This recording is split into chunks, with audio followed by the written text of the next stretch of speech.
जय जय महाराष्ट्र माझा, गरिजा महाराष्ट्र माझा. हे गाणं आपण सगळ्यांनीच ऐकलं असेल. अवधूत गुप्ते यांनी गायलेलं आणि लिहिलेलं जय जय महाराष्ट्र गाणं, ज्यात त्यांनी किती सुंदर पद्धतीने एक एक गोष्ट डिफाईन केली आहे. आणि खरं तर हे राज्यगीत खूप वर्षांपासूनच महाराष्ट्रात अस्तित्वात आलंय, पण या गीताला खऱ्या अर्थाने मान्यता दर्जा आता देण्यात आलाय.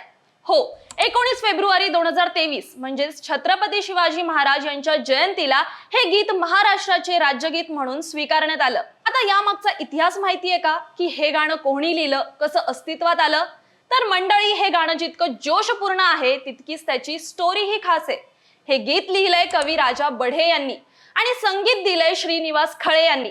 आणि हे गीत लोकगायक कृष्णराव उर्फ शाहीर साबळे यांनी गायलंय. जेव्हा 1960 मध्ये महाराष्ट्र राज्य निर्माण झालं, त्यानंतर हे गीत महाराष्ट्राच्या अस्मितेचं प्रतीक बनलं. खरं तर या गाण्याचं खास वैशिष्ट्य म्हणजे यात मराठी माणसाच्या शौर्याची, मेहनतीची आणि अभिमानाची झलक आहे. शूर आम्ही सरदार अशा ओळी ऐकल्या की अंगावर शहारा येतो आणि गरजा महाराष्ट्र माझा म्हणताना मनात एक वेगळाच अभिमान जागतो.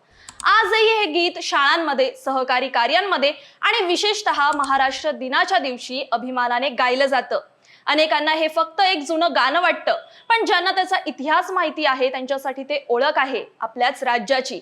आणि हे आपल्या राज्याच्या संस्कृतीचं, संघर्षाचं आणि सन्मानाचं प्रतीक आहे. त्यामुळे आपण महाराष्ट्रात राहत असल्यामुळे आपली संस्कृती आपण जपायलाच हवी. आणि हो, तुम्हाला आपलं राज्यगीत ऐकून काय वाटतं, हे तुमचे अनुभव आम्हाला कॉमेंटमध्ये नक्की सांगा. आणि व्हिडिओ आवडला असेल तर फॉलो, लाईक करायला विसरू नका.